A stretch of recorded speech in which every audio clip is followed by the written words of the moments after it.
அப்பா உள்ள படுத்துட்டு இருக்காரு. மாமாவை எழுப்புறேன், எழுந்துக்கவே மாட்டேங்குது. அம்மா வந்து அப்பாவை கட்டி பிடிச்ச மாதிரி எழுப்புவாங்கல்ல, ஏங்க எழுந்துருங்க எழுந்துருங்க, அந்த மாதிரி பொசிஷன்ல அம்மா இப்படி அப்பா மேல சாஞ்சிட்டு இருந்தாங்க. இங்கதான் சாஞ்சிட்டு இருந்தாங்க. 1 o'clock காஃபி சாப்பிட்டவங்க ஒரு 2:30க்குலாம் என்ன பண்ணிருக்காங்க, ரசமும் ஈரலும் சாப்பிட்டுட்டு இருக்காங்க. அது வந்து அஜீர்ணம் மாதிரி அப்பாக்கு ஆயிடுச்சு. அது வந்து அன்டைஜஸ்ட் ஆயிட்டு 4 o'clock மேல போய் எப்பவுமே பூ பறிப்பாங்க. பூ பறிச்சுட்டு வந்து அப்பாவுக்கு வந்து இரிட்டேட் ஆயிட்டு இருக்கு, வாமிட். அப்பா தட்டியிருக்காரு அம்மாவை, ரொம்ப ஸ்ட்ரெயின் பண்ணி பேச முடியாத அளவுக்கு தட்டியிருக்காரு. அம்மா வந்து சுடு தண்ணி வச்சு கொடுத்து படுங்கன்னு ஒரு 5 o'clock அப்பாவை படுக்க இங்கே தான் படுக்க வச்சுட்டு போனாங்க. 5 o'clock படுத்தவங்க அப்பா வந்து டிஸ்டர்ப் பண்ண வேணாம்னு ஃபேன்லாம் ஆன் பண்ணி விட்டு அம்மா கிளம்பிட்டு இருக்காங்க. 5:45க்குலாம் அவருக்கு உயிர் போயிருக்குன்னு சொல்றாங்க. 5 o'clock படுத்தவர் 5:45க்குலாம் அவருக்கு உயிர் போயிருக்குன்னு ஹாஸ்பிட்டலில் ஸ்டேட்மெண்ட் கொடுக்குறாங்க. எனக்கு அம்மா 6:30க்கு கால் பண்ணாங்க. அம்மா இந்த மாதிரி சாப்பிட்டியாம்மான்னு கேட்டாங்க. நான் சாப்பிட்டேம்மா அப்படின்னு சொன்னேன். நீங்க சாப்பிட்டீங்களா நான் கேட்டேன். சாப்பிட்டேம்மா.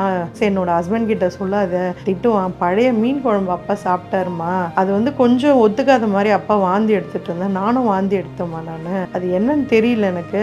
நீ என்னம்மா பண்ற இப்போ? உனக்கு அம்மா ஹார்ட் பேஷண்ட்றதால அப்பா உள்ள படுத்துட்டு இருக்காரு, நான் வந்து வெளியே உட்காந்துட்டு இருக்கேன், பூ கட்டிட்டு இருக்கேன். ஏன்னா அப்பா பூ பறிச்சு கொடுத்துருக்காரு 4 o'clock. கட்டிட்டு இருந்தவங்க 6:30 என்கிட்ட பேசினாங்க. நான் என் வீட்டுக்காரர்கிட்ட இந்த மாதிரி எக்ஸ்பிளைன் பண்றேன். 6:56க்கு இந்த மாதிரி அம்மாவுக்கு உடம்பு முடியலையாங்க, இந்த மாதிரி ஏண்டி நீ போய் பார்க்கல, அம்மாக்கு முடியலன்னே போய் பார்க்க வேண்டியதுன்னு, அப்பாவுக்கு முடியலன்னே சொல்லிட்டே இருக்கும் போது என் வீட்டுக்காரர் கால் பண்ணிட்டாரு. என்னத்த அப்படின்னும் போது, கார்த்தி நீ கிளம்பி வா, நீ மாமாவை எழுப்புறேன், மாமா எழுந்துக்கவே மாட்டேங்குது அப்படின்னு சொல்லிட்டாங்க. நாங்க அடிச்சு பிடிச்சி 6:56ல 7:03க்குலாம் இங்க வந்துட்டோம். அம்மா வந்து அப்பாவை கட்டி பிடிச்ச மாதிரி எழுப்புவாங்கல்ல, ஏங்க எழுந்துருங்க எழுந்துருங்க, அந்த மாதிரி பொசிஷன்ல அம்மா இப்படி அப்பா மேல சாஞ்சிட்டு இருந்தாங்க. இங்கதான் சாஞ்சிட்டு இருந்தாங்க. அம்மாவும் அந்த டைம்ல நீங்க பார்க்கும்போது சாஞ்சிட்டு இருந்தாங்க.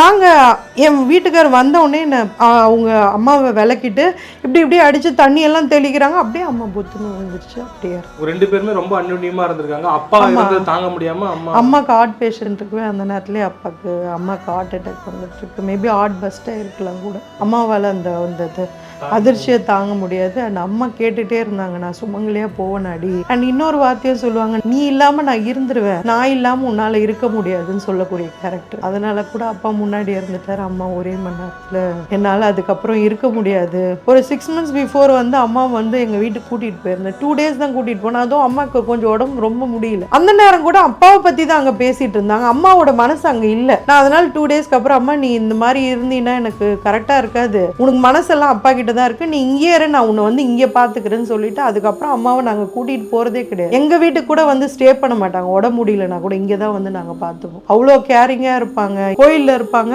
இல்ல அப்பாவும் அம்மாவும், இல்லைன்னா வீட்டுல இருப்பாங்க. 2 பேரும் ஒருத்தர் எங்க கூட அப்பா பேச விட மாட்டார். மோஸ்ட் நாங்க வந்தா கூட எப்ப பார்த்தாலும் அவங்க பொண்ணு, அவங்க வந்தாதான் உனக்கு ஜாலி, என் கூடவே இருக்க மாட்டேன். அப்புறம் என் தங்கச்சி பையன் இருக்கான், அவங்க கூட பேசுறதுக்கு அவருக்கு வந்து அவ்வளோ, ஒய்ஃப் வந்து தாங்கிட்ட தான் பேசிட்டு இருக்கணும். அவ்வளோ வந்து பொசசிவா இருக்கக்கூடிய ஒரு பர்சன். இந்த ஏஜ்லயும் அவருக்கு செய்யணும். இந்த டைம் 4 o'clock அவருக்கு காஃபி கொடுக்கணும் டைமுக்கு. காலையில 7:30க்குலாம் டிஃபன் கொடுக்கணும். அம்மா கிளியரா பண்ணணும். அப்பா வந்து நல்ல ஹெல்த்தி பர்சன். சாப்பிட்றதுல இருந்து எல்லாமே correct time maintain. Cycle drive பண்ணுவாரு 2 times.